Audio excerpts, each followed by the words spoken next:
Hello and welcome to the Mighty Movie Pod, episode 43. I'm Ryan. I'm just 42. Whatever. We just went over this. I forgot. I was stuck with 43. This is episode 42. I'm Josh, and I know how to count. And I'm Ryan. And he does not know how to count. I forgot. I was supposed to talk about Anon or Anon. Anon. Do you want to talk about that before I talk about my movie? Or do you want me to talk about Adrift first? It's going to be short. So well, Anon's going to be real short. Okay. Don't watch it. Is that your whole review? Okay, well, to offer a brief description, it's a Netflix cyberpunk-esque type story, which I love. And it is a movie so in love with its pretty generic concept that it forgot to make plot or characters, and it's just another Clive Owen dud. Oh no! Yeah, dude. I feel bad because I like Clive Owen. He was awesome in Children of Men. He's awesome in just about everything he's in, but he picks so many bad movies. It's just terrible. Whoever saved Matthew McConaughey needs to save Clive Owen. I'm trying to I can't remember now, Josh, what my favorite Clive Owen movie is. I know what one you told me it was, and I told you were 100% wrong, and you also mispronounced his name. What movie is it again? You said it was not the Edward Norton Incredible Hulk. Oh, yeah. The Hulk. But the Hulk, yeah. And I said, no, that was Eric Bana. And you said, no, because there's that scene where he looks at the camera and says, I'm Clive Owen. Yes. It was a deleted scene. It was a deleted scene. But I have the DVD. You're a moron. Yeah, I forgot about that. Yeah, no, I did like him in that. That was the Ang Lee one, right? Yeah, that was the Eric Bana Ang Lee one. Clive Owen. So it was called Anon or Anon or something. Yeah, it's him, Amanda Seyfried. I didn't know that it was cyberpunk. Yeah, well, because everybody in the movie has a computer in their brain. Oh, okay. And no one should be able to hack a human, but someone's figured out how to hack a human. Yeah. And they're hiding murders, and there you go. That's the whole movie. And then he solves the murder. Another cyberpunk-esque movie, sci-fi movie on Netflix as well that I watched. You watched some of it. Mute. I guess you know what? They just can't make a good sci-fi cyberpunk-esque movie on Netflix. Apparently, Altered Carbon is supposed to be really good. Unfortunately, I read the book, and it's nothing like the book. That's why I keep telling people not to read. Compet. You just don't read. Just don't read ever.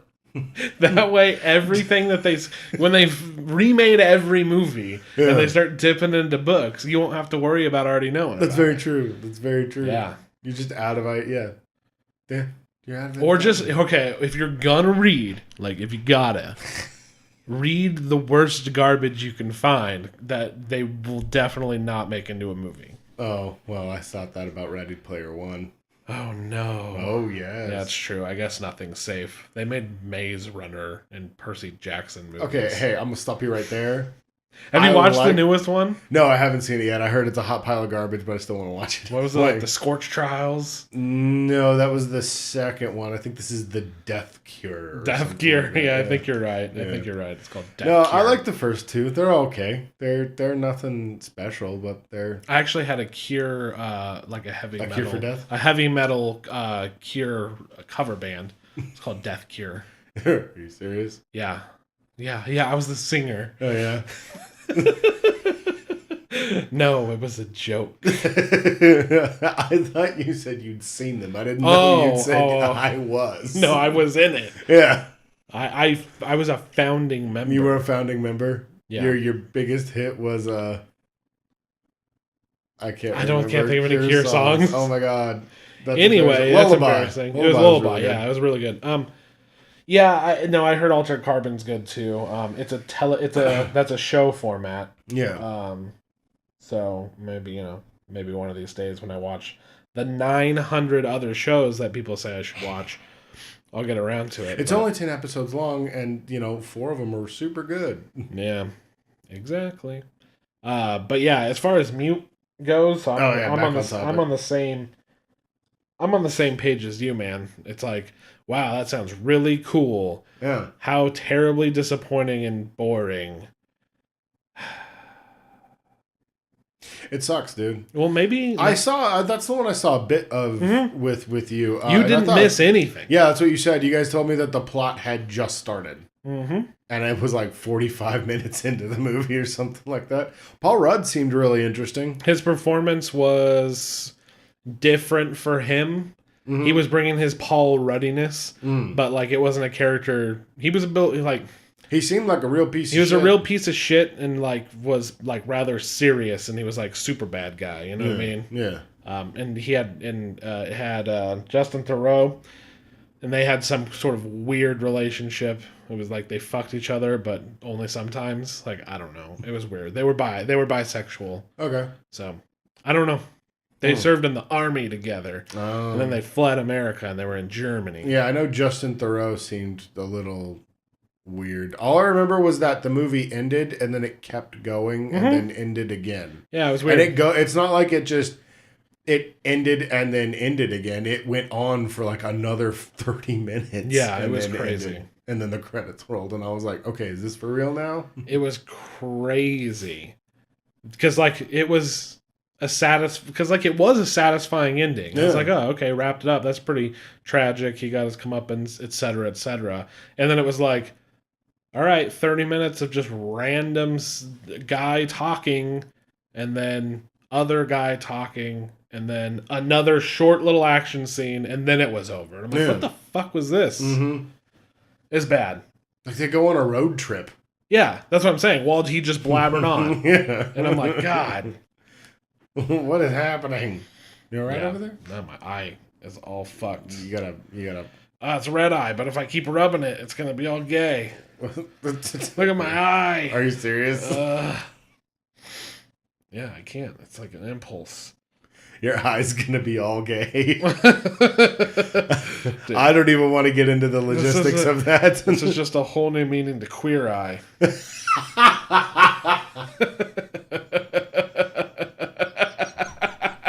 Stupid. That was the dumbest thing you've said, dude. That was a bad joke. That was a real me joke, dude. That was a terrible joke. It was really bad. I liked it. Anyway. More recent movie that I saw. I went to the movie theater and I sat down and I watched in a completely packed theater, I should say, which is odd. Really? Yeah, and I think it was the opening, like Ocean's 8 had just opened. Okay. But yeah, no, for Adrift, I saw Adrift, starring some fucking guy. I can never remember his name. I'll look it up. Some dude and Shailene Woodley's nipples. Jesus Christ. So, the movie had, it's exactly what you think. It's boat crash out at sea. Mm-hmm. Shit sucks. Survival mixed with boat stuff. Mixed with this romance plot that's told through like a non-linear plot structure, you know what I mean? So you're starting out her waking up. Yeah, what's his name? Sam Claflin? Yeah, Sam Claflin. So he's in it. He's been in he was in Snow White and the Huntsman. Now I remember him. He sucked the worst. He's also in Pirates of the Caribbean. Oh God, and he was in My Cousin Rachel. Now I remember him. He sucks. Yeah, he was stupid. But it starts with post crash, her realizing that it like flashes back, them meeting each other, flashes forward, her trying to survive, flashes back, blah blah blah blah, and it keeps doing that. And I don't know why. It's not building up tension. We know she crashed. Like, what is this leading to? And they did do it for a reason. It wasn't just a poor decision to, like, make it, I don't know, vary the setting. Because if you're just on the boat the whole time, it's real Castaway, I guess. Yeah. They did it for a reason, and it's like a twist. It's like a fake out moment. It was fine. It was, like, perfectly acceptable. All right. It was the guy who, and I talk about this movie a lot, way more than I, for some reason, should. But it was made by the same guy who made Everest, so I guess he just Everest was good. Yeah, I guess he just likes desperate people and not what's the word I'm looking for? Uncomfortable environments. I like that's his thing. So people facing the against all odds, and the survival in a harsh environment. There you go. So it was fine. It's not as good as Everest. Shailene Woodley carried the movie, but it's not like because her performance was so damn good it became more than it was. Yeah. It was just if it wasn't for her, it would have been a real stinker. Because that Sam Clappin dude, he's just a piece of crap. He should stop acting. Jesus. Harsh words from Ryan. We call it like we sees it here. Yeah, at the Mighty Movie Pod. Yes. Indeed. That's the hard-hitting opinion you've come to expect. Yes. That you deserve. That you deserve. We've done the research. We've done our homework. I did it right now while we were talking. It's true. What? I saw Logan Lucky. Did you? Yeah. How was that? I fucking loved it. It was super duper good, and people slept on it, I think. Yeah, it came out at I thought it came out at like a really crowded time. I think it came out up against a couple comic book movies, and everybody's gonna get stomped when they go up against a Marvel or even a DC. Yeah. Unless it's Justice League. Yeah. Well, no, because Justice League still made a lot of money. It did make its money back, but it still did. It's the lowest grossing one. That's crazy. Yeah. More people wanted to see Batman versus Superman than Justice League. That blows my mind because more people wanted to see Suicide Squad. Release. Yeah, and apparently the theatrical release of Batman versus Superman, we've talked about it before, is indiscernible. Yeah, and we can't. Having only watched the extended edition, it's hard for me to I can't figure out what would be so wrong with the other movie. To fathom that it could be more incomprehensible than that. Yeah, because that movie made no sense. Yeah. Jesus. But no, Logan Lucky's good. It does kind of play out kind of like the Hillbilly Oceans movies. It's the same guy. Yeah. But no, dude, stellar performances all around. Channing Tatum again being, very surprisingly good. The guy's just charming, so it's easy to get wrapped up with him. Yeah. Adam Driver's very funny in the movie, and I've never seen him do a comedy role before personally, so I didn't know he was able to.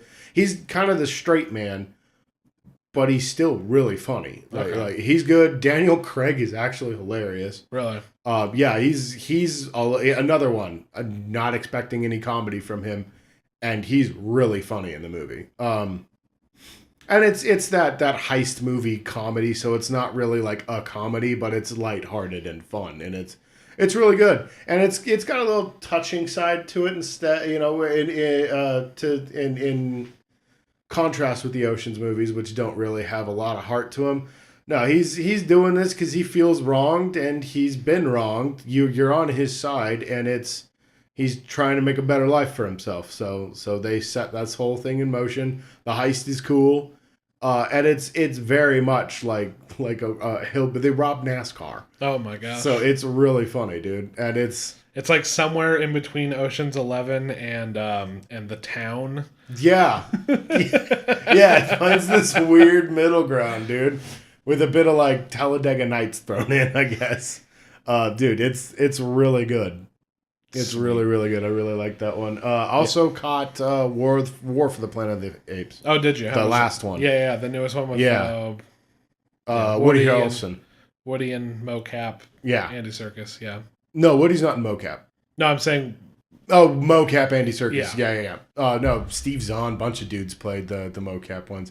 And it's the ending to all these new Apes movies, which another series that I feel like a lot of people slept on. And, I'm not going to say it's a flawless series, but they are continually solid. They're very good stories. The only one that I have a real problem with is the first one, because the ending is just it's stupid. It doesn't work for me. Okay. You've got this really cool story of James Franco and Caesar. You got this really cool story of James Franco and Caesar. And it's almost like there was a Matthew Broderick movie in the 80s called Project X with a super smart ape and a kid raising the ape and da-da-da-da. Mm-hmm. And you got James Franco working with Caesar, and they form this great bond together, and you have this story of Caesar becoming more and more human as the story goes along, and he's learning the bad sides of the apes, the bad sides of the humans, the good sides of both. And in the end of the movie, they have this stupid fight on top of the Golden Gate Bridge. And it just doesn't work because, like, they're throwing rocks and spears and, like, the army's there and they're getting the crap beat out of them by these monkeys. It's dumb to me. It doesn't, it kind of... It wants you to suspend your disbelief too much. Yeah. And then, like, but later on in the series, when the apes and the people go up against each other, the apes have evolved and they've learned how to do things, so it's a little bit more believable. Yeah. And in war, it's this great human story about two old generals that are fighting a war that they should have stopped fighting a long time ago, and trying to having a common ground, but like not like button heads, and he's enslaving the apes, and he blames them, and Caesar blames them, and it's a really, really good movie, and realizing that they're a lot alike and stuff. It's a really good movie. Yeah, I definitely slept on the series, the first two, but when I saw the trailers and stuff for this one, it was actually the first one that really made me interested. It's the best one. It is the best. Yeah, I enjoyed this one the most. The second one's good. Gary Oldman's kind of, and it sucks to say because I like Gary Oldman a lot, but his character in the second movie is just ridiculous. He's a little over the top. Oh, okay. Woody Harrelson is, as I've come to expect, solid. I really enjoyed him in the movie. No, it's a lot better than those movies always surprise me because I thought they would be stupid, and I have continuously enjoyed them, and I have looked forward to each new installment. Yeah. Did they set up a sequel? No, it's over. It's over? Nice. The sequels would be the Charlton Heston series. Okay. Yeah, that's true. I just didn't know if they were like completely rebooting it or if it was. As far as I know, that's the end. Okay. Like that was the end of that story. That's the end of the series and then you get the time jump forward into the Charlton Heston leaving and returning. I guess, yeah, since they called it Rise and blah blah blah. Mm-hmm. Yeah, I get it. Yeah, man, I'm gonna have to check those out one of these days because they interest me. Yeah, I recommend it, dude. They're a good time. Good solid action flicks. Yeah. Nice. Well, and that's the other thing too, is like more so than the main characters in the movies, the side characters are very interesting. Like he's got I can't remember his name right now, but he has an orangutan friend that's in all the movies. Mm-hmm. And he talks mostly through the sign language that they do. He doesn't use his voice a lot. He doesn't really know how to talk. And he's one of the best characters. He's my favorite one. He's been with him since the first movie, and he's his like oldest, last living friend at this point in the third movie. And it's really, I don't know, dude. It gets you. There's like a sense of family in it. I don't know. I got wrapped up in it, dude. It really gets me. Yeah, like I said, it looked like the most interesting one to me. It's very, very good. Lot of it feels like they're passion projects more so than anything, and it you can tell it shines through, and there's a lot of heart to these. Everybody needs to check them out. If you slept on them, I know it sounds ridiculous talking monkeys and humans and stuff. Yeah. But they're good movies. They're really good movies. Sick. Yeah. Well, Josh. Well, Ryan. That leads us into, I think, the final film we'll talk about, which we've both seen. Yes, we watched it last night. Yes, and that is Annihilation. Annihilation, a movie carrying with the theme of sleeping on movies. Oh, yeah, for sure. Too many people slept on that movie. What a great... Everybody's pumped about these Ridley Scott alien horror movies, and they're not sci-fi horror in the slightest. Yeah, I had heard that it was kind of sci-fi horror-y, but I was expecting more, I don't know, psychological type of shit. and it had those themes in it, but it was straight up sci-fi horror, and it's probably one of the top 3 most terrifying movies I've ever seen. It was unsettling. Yeah, for real. Like, there's one part where you're kind of, oh, weird, gross. Yeah. And then from then on, it just gets worse. It descends. It once the horror element hits, the seed is planted. Yeah, it keeps going, and it just gets scarier and crazier, and it's really this whole journey into the unknown kind of thing, and it's things beyond human comprehension. It's Lovecraftian in that angle, and it's so good. Yeah, like the whole, like you said, Lovecraftian, the whole. You lose your mind.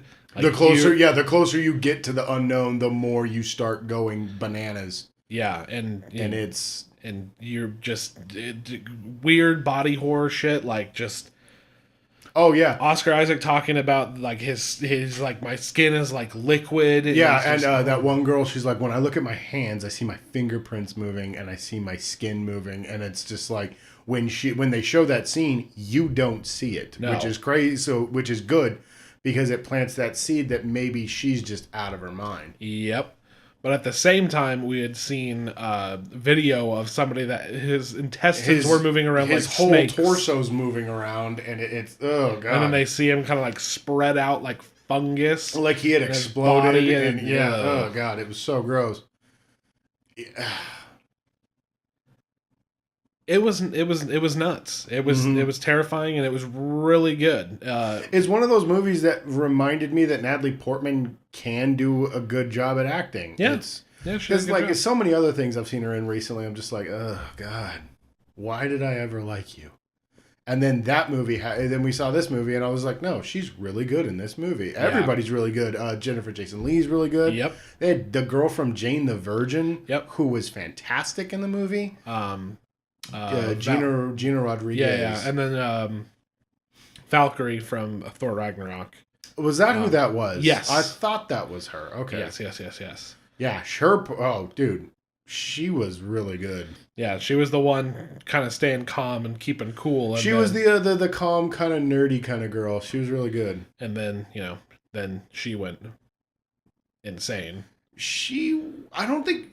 She didn't seem to go as insane as everybody else did. She seemed to be more accepting. Yeah, she was like blissfully into oblivion. Everything that was going on with her. She was very, she seemed to just like, she went crazy and then handled it. Yes. And accepted it. And it was really cool. And it's got this whole Into the Heart of Darkness, Apocalypse Now. The further we go, the more insane we get, the more, Is it maybe we're the real enemy here, and all that kind of thing, dude. It's dude, it was so good and very thought provoking. Yeah. Like, what would we do if you like, who's the real enemy here? Like, is it the aliens or is it us? It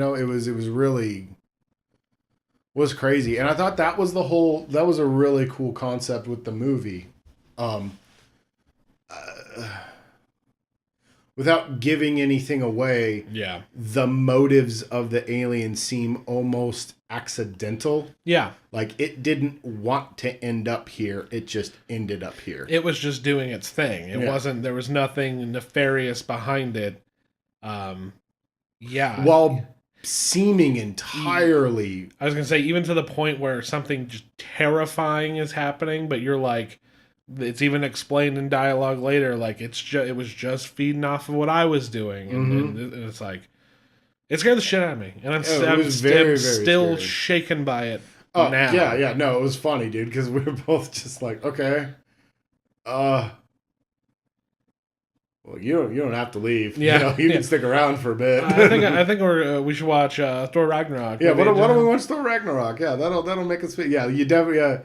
If you're creeped out, you need a palate cleanser afterwards. But like, not because it's a bad movie. No, it was so brilliant. It was just very effective. Very effective. And it gets you. And a good use of the runtime. It was not. It didn't.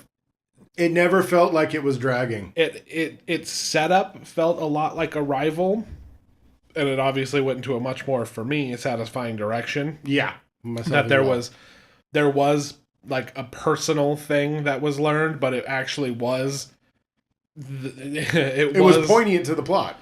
Yeah, and it was like something that was actually happening, and it was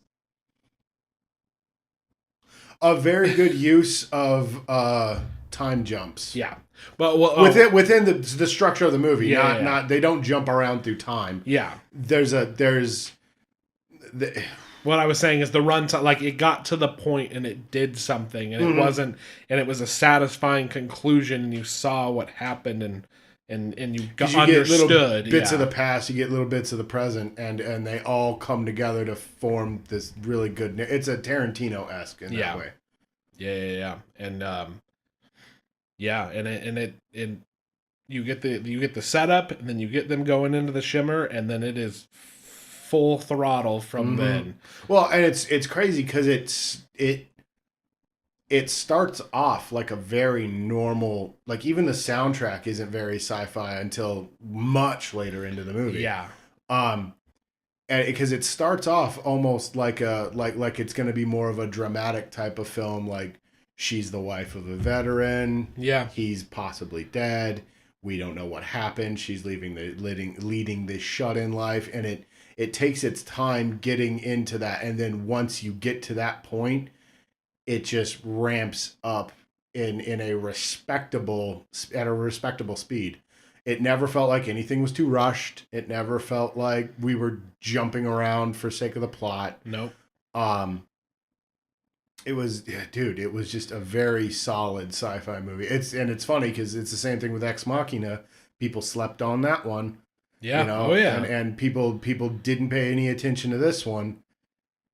February release, if I remember right. Yeah, and that's the problem. Nobody really watches movies during that time period. Yeah. Everybody was watching Black Panther. And yeah, exactly. And in the whole rest of the world, it was released on Netflix a month later, never actually even having a theatrical release. And then they threw it in theaters here, but they'd already made their money with the Netflix deal, so they just kind of let it play for a few weeks, and then that was it. Wasn't a lot of marketing around it. It was like... I saw the trailer for it like middle of last year. I swear it was a year before that. Yeah, it could have been a full year. Yeah, and then I think around Thanksgiving, around Christmas time again, I saw the full length trailer for it, and I was like, "Holy shit! I really want! Oh God, it's the Ex Machina guy. I really want to see this." Oh yeah, and I guess the book is really good too. Oh okay. So man. Yeah, it was. It's intense. It's very intense. Like I said, once you get going, it is just full throttle insanity. You're in the middle of this incomprehensible world. Yeah. And it's not incomprehensible because the plot is weird or anything like that. It's not like things are missing. They are unsettled by the environment that they're in, and it pulls you into that. You don't know what's going to happen, and it does things like, now this is happening, but it's not like, wait, what happened? There's always an explanation. It's literally like, we don't know. Yeah, like they don't know what happened, and you don't know what happened, and it adds to the jarring feeling of it unsettles you. It adds to the horror. Yes. It is pure horror, and it's very scary. Yeah, and no jump scares. No jump scares. Maybe there was like one, and it wasn't even a jump scare. There was one that could qualify as a jump scare, but they built toward it. Yeah, and it was. Dude, I love. It made me feel like the first time I saw the original Alien movie, where it's just so unsettling, and you don't know if you can trust the people that you're with.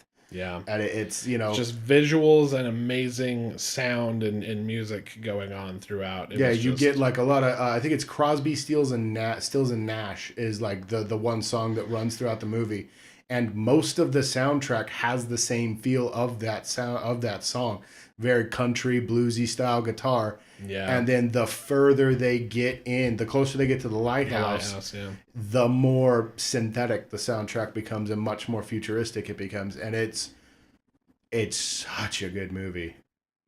It's really good. I will never watch it again, but I definitely that's one that I will rewatch and rewatch. Honestly, I like horror movies. I can't handle it, man. Yeah. It's gonna take. I'm still a day away from feeling normal. I think I'm not on edge. I'm not scared that my toilet makes a weird noise while it's filling the tank up. You know what I mean? Dude, that freaked me out last night. I was just like staring at it, and you were like, "Are you coming or what?" And I'm just like, I think that thing's in your toilet." It is terrifying. So very, very, very good movie. Yeah, definitely check that out.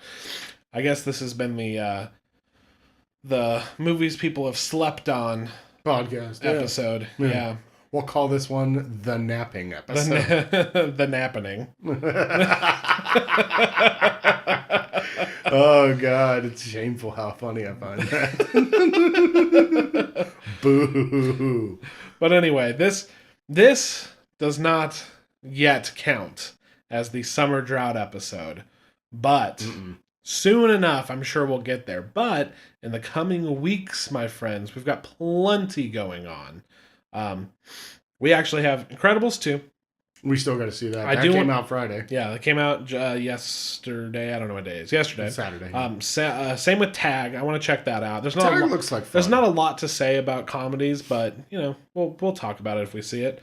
And then we've got Ant-Man and the Wasp coming up.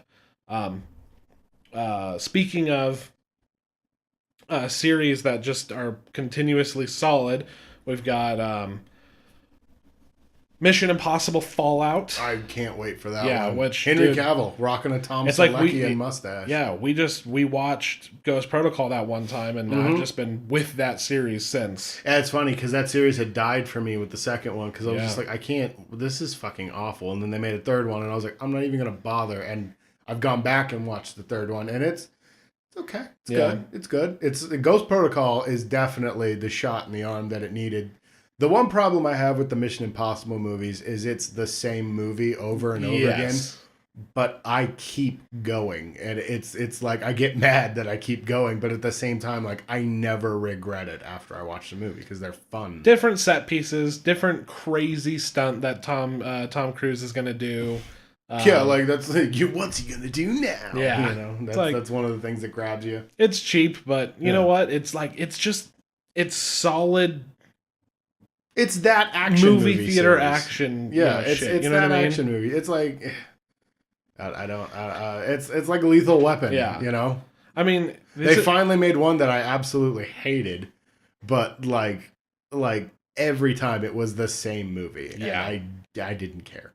Yeah, well, and it's like this is coming from the two guys who gushed about Fate of the Furious. So yeah, speaking of movies that are the same movie over and over again, we understand what we're getting with these movies. Still real pissed Jason Statham got invited to the barbecue.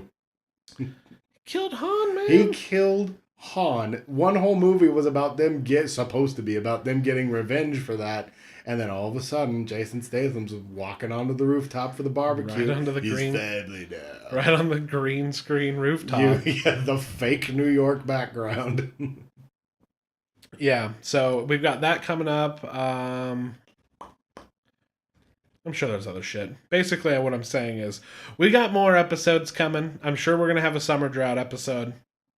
Those are my favorite. This will be the third one. We've been doing this, Josh, actually, for 2 years now. Shit. I think because the first episode we recorded, E3 just passed. It did just pass. And the first episode we recorded, we were gonna talk. We did talk about E3. Yeah, you cut it. And I cut it from the episode, and we kept it to movies. And that is, as you know, we've rebranded to Mighty Movie Pod. Mm-hmm. Because that's what we talk about. That's what we does.